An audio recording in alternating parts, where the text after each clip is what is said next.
Kata protein berasal dari bahasa Yunani, proteios, yang berarti barisan pertama. Kata yang diciptakan oleh John J. Berzelius pada tahun 1938. Protein adalah senyawa organik kompleks berbobot molekul tinggi yang merupakan polimer, terdiri dari monomer-monomer asam amino yang dihubungkan satu sama lain dengan ikatan peptida. Berikut gambar penjelasan dari penjelasan di atas. Jadi asam amino terbentuk dari monomer-monomer. Nah, protein ini adalah monomer-monomer yang dihubungkan satu sama lain dengan ikatan peptida. Peptida merupakan molekul yang terbentuk dari dua atau lebih asam amino jika jumlah asam amino masih di bawah 50 molekul. Dan kumpulan peptida disebut polipeptida yang terdiri sekitar lebih dari 50 asam amino. Polipeptida yang tersusun atas banyak asam amino inilah disebut protein. Molekul protein memiliki beberapa kandungan, di antaranya karbon, hidrogen, oksigen, nitrogen, dan kadangkala sulfur serta fosfor. Protein mempunyai peran penting dalam struktur dan fungsi semua sel makhluk hidup. Struktur protein. Bentuk kompleks protein terdapat 4 bentuk. 1 primer, 2 sekunder, 3 tersier, 4 kuartener. Struktur pertama yaitu struktur primer protein. Bentuk primer protein paling sederhana hanya merupakan suatu deretan atau rangkaian asam amino yang berikatan satu sama lain. Secara umum, menentukan bentuk struktur sekunder dan struktur tersier. Pada susunan kompleks protein, terdapat ikatan sebagai pengikat tiap asam amino yang satu dengan yang lainnya. Pada struktur primer ini, asam amino satu dengan asam amino lainnya berikatan melalui ikatan peptida. Dalam ikatan peptida yang terjadi antara asam amino yang satu dengan yang lain, nama tiap asam amino ini diistilahkan dengan istilah residu. Struktur kedua yaitu struktur sekunder protein. Pada struktur sekunder terdapat single bond atau ikatan tunggal yang mampu membuat rotasi sehingga bentuknya bisa transformasi dari bentuk linear ke beberapa bentuk, yaitu struktur sekunder protein sebagai berikut di bawah ini. Contohnya, alpha helix, beta set, beta tone. Alpha helix, beta set, dan beta tone bentuk ini adalah bentuk umum dari struktur sekunder protein.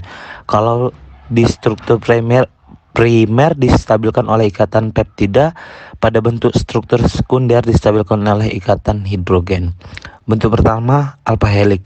Alpha helix merupakan bentuk paling umum. Alpha helix merupakan suatu bentuk yang terdiri atas polipeptida yang melingkar pada bagian dalam atau pada bagian rangka utama dan rantai samping di luar bagian rangkanya yang berotasi pada satu arah. Rotasi ini membentuk suatu bentuk yang kuat dan struktur right-handed spiral yang sesuai arah jarum jam. Setiap asam amino pada alpha helix ini berkaitan hidrogen dari gugus N sampai H amino acid ke gugus koamino acid yang lain. Ikatan inilah yang memberi bentuk alpha helix. Ikatan hidrogen NH/CO sama dengan O. Dan setiap bagian pada asam amino yang satu dengan yang lain yang berkaitan terdapat 3,6 residu sebagai perantaranya pada tiap rotasi. Bentuk kedua, beta set.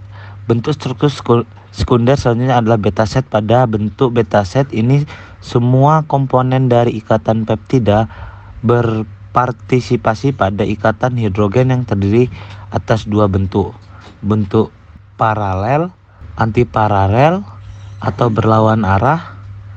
Bentuk beta set ini sering disebut lempengan beta apabila dilihat dari permukaan strukturnya.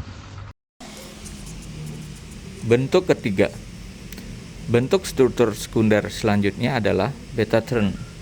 Kalau dilihat secara detail, struktur 3 dimensi dari suatu polipeptida akan terlihat bentuk protein yang begitu padat. Bentuk padat yang membentuk 3 dimensi protein ini disebabkan karena protein mampu membentuk lengkungan atau bengkokan pada strukturnya, khususnya pada bagian permukaan protein. Beta tone protein ini distabilkan oleh formasi ikatan hidrogen antara residu pertama dengan residu terakhir. lengkungan struktur atau beta-turn polipeptida tersebut. Struktur tersier protein. Bentuk tersier pada polipeptida merupakan hasil dari interaksi antara residu pada struktur primer pada rantai polipeptida. Oleh karena itu, struktur primer dari polipeptida lah yang menentukan struktur tersiernya. Terdapat 4 jenis interaksi yang terjadi antara residu yang membentuk struktur tersier protein. Yang pertama, interaksi hidrofobik. Yang kedua, ikatan disulfida. 3, ikatan hidrogen. Dan yang terakhir, keempat, ikatan ion. Yang pertama, interaksi hidrofobik. Umumnya protein yang ada di tubuh kita lebih banyak ada di lingkungan air, sehingga akibat dari lingkungan air ini mempengaruhi dari bentuk protein, utamanya bentuk tersiernya atau bentuk 3 dimensinya. Ada 2 jenis efek yang terjadi akibat kondisi seperti ini. Hidrofobik, jauh dari air. Pada asam amino yang bersifat hidrofobik seperti valin dan leusin, maka akan cenderung berada di dalam struktur protein karena menjauh dari air, sehingga membentuk hidrofobik core di bagian dalam protein. Yang kedua adalah hidrofolik, ada di permukaan air. Sedang asam amino yang bersifat hidrofolik seperti lisin dan aspartate akan cenderung berada di luar permukaan protein, sehingga membentuk hydrophilic surface. Ikatan disulfida. Ikatan disulfida ini merupakan suatu ikatan kovalen yang terjadi akibat interaksi antara 2 residu cysteine yang memiliki SH kemudian membentuk satu residu cysteine. Ini ada gambarnya, 2 residu cysteine dan 1 residu cysteine. Ikatan disulfida ini membantu menstabilkan bentuk 3 dimensi protein utamanya, melindungi denaturasi protein pada bagian extracellular environment. Ikatan hidrogen. Ikatan yang terjadi pada asam amino yang bersifat polar dan hidrofilik dengan melopor air pada bagian permukaan atau surface protein pada larutan aqueous. Gambar dari ikatan hidrogen.